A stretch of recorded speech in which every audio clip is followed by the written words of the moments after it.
Bom, Julian, a questão do Estatuto do Desarmamento, né? Ele ainda precisa ser votado mais 2 vezes, mas já foi aprovado na Câmara, né, dos Deputados, o texto base. Essas mudanças no Estatuto, você é a favor ou contra?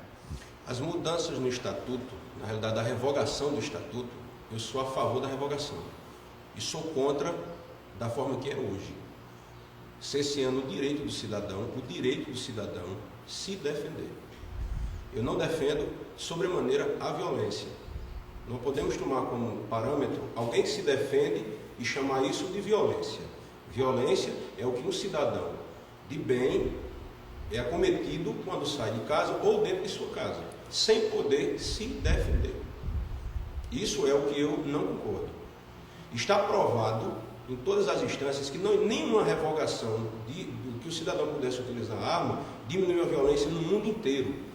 O único local que temos como referência, que é Londres, que lá a lei do desarmamento funciona, lá tem um índice de homicídio baixo, mas a violência explodiu. Eu tenho minhas fotos e dou para quem quiser. Então, a violência explodiu. Na Europa, os 9 países que permanecem com o cidadão podendo ter arma, a violência ela é controlada. O índice de homicídio é baixo. Porém, nos 9 estados, nos 9 países da Europa, que o cidadão não pode utilizar arma, o índice é 3 vezes maior.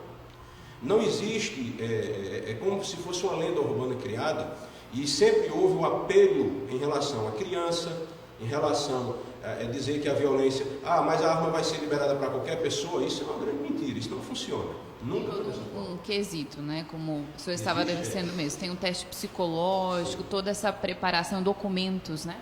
A população precisa entender que nós temos a legislação mais severa em termos de porte de arma e posse de arma. Nós temos a legislação mais severa do mundo. Não existe facilidade para se ter uma arma. Agora, o que existe hoje é uma proibição para portar uma arma. E o Estatuto do Desarmamento de hoje, ele é uma coisa muito incoerente. Basta que eu lhe diga o seguinte: um policial, ele pode ser policial a partir dos 21 anos de idade. Uma pessoa pode ser deputado federal a partir dos 21 anos de idade, mas ele não pode portar uma arma e ser responsável pelos seus atos. Outra coisa, a legislação em si é muito severa, e basta que eu diga, porque eu sou conhecedor dela e já participei dela. A preço de hoje, metade dos policiais do país que fosse fazer os testes para portar uma arma, eles seriam, eu digo de certeza, seriam reprovados, pela severidade que é. Ou seja, essa mudança, né, de uma forma geral, você aprovaria? Eu aprovo e volto agora a dizer uma coisa. Qual foi o primeiro pré-requisito para ter um Estatuto do Desarmamento, que é um conjunto de leis, de regras? Foi que diminuísse a violência. Aí eu pergunto ao senhor e à senhora que assiste hoje, qual foi o índice que diminuiu de violência no nosso país? Pelo contrário, aumentou quase 7% em 12 anos. O intuito foi diminuir a violência, porém a única coisa que funcionou foi tirar a arma do homem bem intencionado, porque ele julgou que o Estado poderia protegê-lo. Não foi o que aconteceu. Tirou-se a arma do homem de bem, a população ficou a mercê, o marginal com a certeza que não haveria reações, ainda veio por cima, que não é o caso, mas veio o Estatuto da Criança e do Adolescente que também protegeu o delinquente de 17 anos de idade a matar, estuprar e fazer o que fosse. E a população não ficou com o direito de se defender. Eu acho que isso deve ser revogado. A questão é o seguinte: o Estado não pode interferir no meu direito de viver. O Estado pode regulamentar e organizar o nosso país, mas dizer se eu vivo ou se eu morro, eu que tenho que me defender e dizer se eu devo agir ou não. E eu serei responsável se fizer alguma coisa que seja crime. Mas essa aqui é a grande realidade. Nós precisamos ter o direito de defender o que é sagrado e o que é a base da sociedade, que é a família. Isso é uma questão básica. Ninguém está querendo ter a vaidade de portar uma arma. Estamos querendo sobreviver através de quê? De uma reação. Nós sabemos, mas isso vai gerar violência. Não podemos chamar a violência de reação para a sua defesa. Você está no seu canto com sua esposa e seu filho. Um cara vem pegar, tentar contra a sua vida. Você reage, isso é violência? Isso não é violência, isso é defesa. Violência é você realmente, como algumas pessoas dizem, vai liberar arma para todo mundo, que não é verdade. E numa briga de trânsito, e numa fila. Essas armas são ilegais. Essas pessoas que fazem isso, ninguém se documenta para cometer crime. Primeiro que não é caro, primeiro que é caro e primeiro que não é barato. E que não é fácil também você poder adquirir uma arma. Então, arrochar mais as leis é uma incoerência. Arrochar mais as leis e dificultar é uma incoerência. Nós já temos a legislação mais severa do mundo para se portar ou se ter uma arma de fogo. Isso que tem, né, o posse pode legal de armas. Quais foram os quesitos básicos que o senhor precisou ter para ter isso? Eu não digo nem básico, né? Mas os pré-requisitos realmente são severos.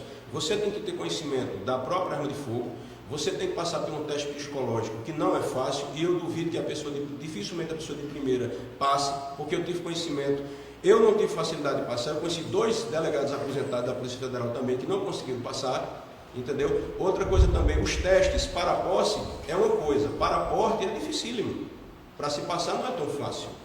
Então, após isso, você ainda tem uma coisa que é praticamente inviolável, que a população precisa saber, e não adianta dizer que não é assim.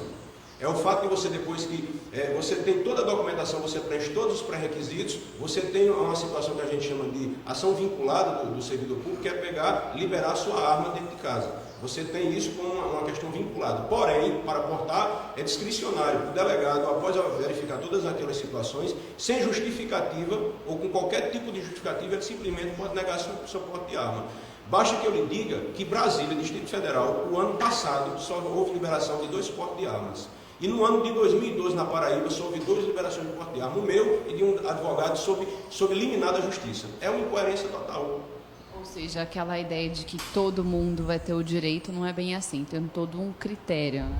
Nem todo mundo tem condições de ter uma arma de fogo. E digo mais, nem todo mundo tem condições de ter um carro para dirigir, nem todo mundo tem condições de poder ser um pai, nem todo mundo tem condições de beber, e nem todo mundo pode ter condições de ser amigo de um rico, porque a cabeça dele muda. Então não é para qualquer um, é para quem pode literalmente, seja de forma psicológica ou até questão financeira. Não é para qualquer um.